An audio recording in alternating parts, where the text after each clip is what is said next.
Okay, so today we need to finalise Labour Court submissions. Labour Court submissions are time consuming and we need, I think it's 6 booklets, 5 for the Labour Court and 1 for the other solicitors. Now I can't for the life of me understand why we can't, especially in the current climate. Here's the submissions here, and the amount of paper alone that we're going to generate and the postage, the time and the effort and so on, and the whole environmental aspect of producing a huge amount of paper, to me, could be done far more efficiently. I can't understand why, especially in the current climate, with the COVID-19 situation going on and with the whole question of meetings and so forth being held remotely, I can't for the life of me understand why we couldn't send in a PDF to the Labour Court, and the Labour Court then, with their resources funded by the public service, with their administrative staff and so on and so forth, could print out as many booklets or as many papers as they wished. And we could also obviously send the PDF by email to the other solicitors, who are a top 5 firm and who obviously have massive resources as well, including partners and associates and interns and secretaries and administrative staff and so on. It's a huge amount of work for us, a small practice to be doing, preparing booklets for the Labour Court, especially, as I say, in the current climate when the whole question of face-to-face hearings and so forth are called into question, and especially when there's no reason why the submissions can't be done by sending emails, PDFs, if necessary, put them into a zipped folder or whatever, but it wouldn't be a big job to set up some sort of shared online in the cloud sort of a system, either with either OneDrive or Google Drive, and both the other solicitors and us could, by the deadline, submit our submissions by the closing date, by the deadline. So anyway, that's something we're going to have to get done today. We're tight for time. There's a lot of stuff in it. You have the submission, you have appendices to the submission, and then you have the case law. And there's a lot of paper. It's a pain in the arse, quite frankly.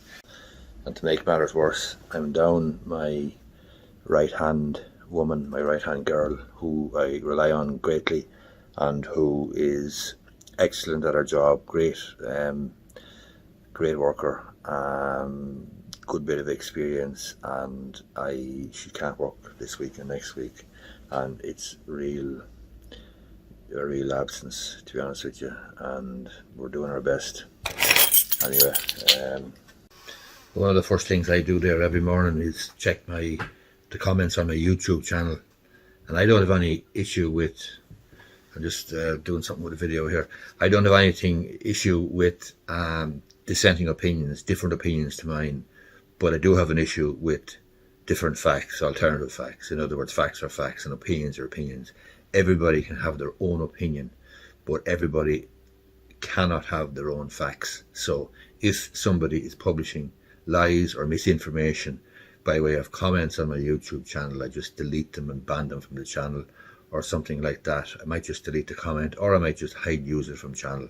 And the reason is, I'm not going to have somebody saying, for example, that the COVID-19 situation is a scam. It's clearly not a scam. The medical evidence and the expert opinion is that it's a coronavirus, it's a bloody virus that's causing huge difficulty to people's health and so on. So, don't come around my YouTube channel saying that it's a scam and make up some bullshit, pointy, tinfoil hat wearing conspiracy that it's some sort of a scam, because the expert opinion is, and the medical advice is, that it's not. It is a virus, a serious virus. So if you have your own expert opinion, if you have your own medical evidence or training, by all means, put it out there. But the bottom line is, I'm not allowing shit comments and lies and misinformation on my YouTube channel. But that's something I have to do every morning, and what I do every day. And I'm happy enough, quite frankly, to tidy it up. As I say, dissenting opinions, no problem. Alternative facts, make-up facts, nonsense, misinformation, lies, not on my place. Panicked there this morning because we couldn't find a particular document, a particular exhibit that we need for our Labour Court submission, but we've found it now, so I think we're making progress. So this is most of the Labour Court submission, or some of it that's going to be going in, and obviously we have to bind them and do 6 copies, 5 for the Labour Court I think, and 1 for the other side, but it is a pain in the arse, quite frankly.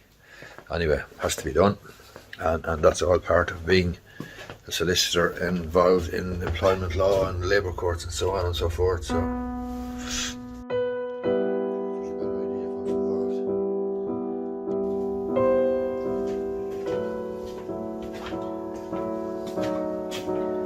just checking some of my emails there for consultations later in the week, and one of them is to do with a person who has been accused of something that I would personally have a very strong view on, and my view and the view of the person who has the query would be diametrically opposed.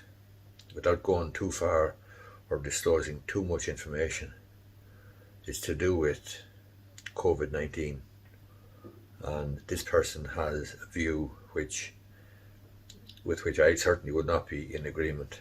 Nevertheless, they're entitled to legal advice, they're entitled to legal representation, and they're entitled to expect me to do the best I can in terms of giving them advice, and I will do that, even though personally my view is completely different to their view.